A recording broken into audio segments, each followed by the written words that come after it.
সকলকে স্বাগত জানিয়ে আমি আজকের ভিডিও শুরু করছি। আজকে আমি বানাবো লেবুর টক ঝাল মিষ্টি আচার। তার জন্য কি লাগবে সেগুলো প্রথমে বলি। লাগছে তো মেন লেবু, আর এখানে ভাজা মশলার জন্য জিরা, ধনে, মৌরি, শুকনো লঙ্কা আর কটা মেথি আছে। আর এখানে নুন আছে, বিট নুন আছে আর গুড় আছে। এখন আমি লেবুগুলোকে কেটে নেব, তারপরে দেখাবো।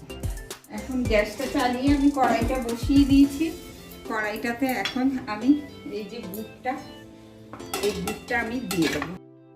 বলুবে ততক্ষণে আমি এই যে লেবুটা আছে, এই লেবুটা এখন আমি মিক্সারে পিষে নেব। আর ভাজা মশলাটাও আমি গুঁড়ো করে এই ডাব্বায় ভরে রেখেছি, না তোর গন্ধটা চলে যাবে। এখন এটা আমি মিক্সারে ঘুরিয়ে নেব। এখন লেবুটা যে মিক্সারে পিষলাম, এই লেবুটা এখন আমি এর মধ্যে দিয়ে দেবো। আর বাকিটাও এখন পিষে নেব। এটা তো আমি এই বিচিগুলো কেটে বিচিগুলো বের করে ফেলে দিয়েছি। এখন এটাকেও আমি পিষে নেব। এখন এটাও আমি এর মধ্যে ঢেলে দেবো।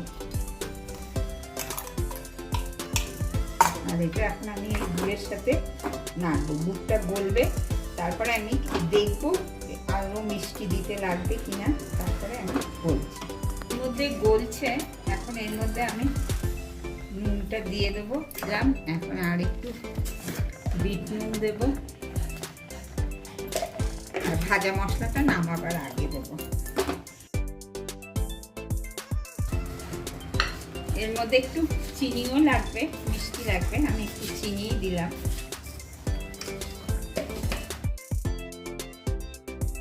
আমার লেবুর আচারটা হয়ে গেছে। এখন আমি এই যে ভাজা মশলাটা গুঁড়ো করে রেখেছি, এই ভাজা মশলাটা আমি দিয়ে দেবো। এখন 2 মিনিট থাকবে, তারপর আমার হয়ে যাবে লেবুর আচার। আমার হয়ে গেল টক ঝাল মিষ্টি লেবুর আচার। এখন আমি নামিয়ে নিচ্ছি। এটা অনেক দিন অবধি থাকবে, খারাপ হবে না।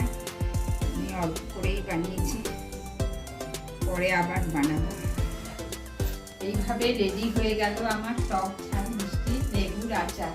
আপনারা ঘরে এইভাবে বানিয়ে খাবেন। আর ভিডিওটা ভালো লেগে থাকলে প্লিজ আপনারা লাইক, শেয়ার, কমেন্ট, সাবস্ক্রাইব করবেন। আমার পাশে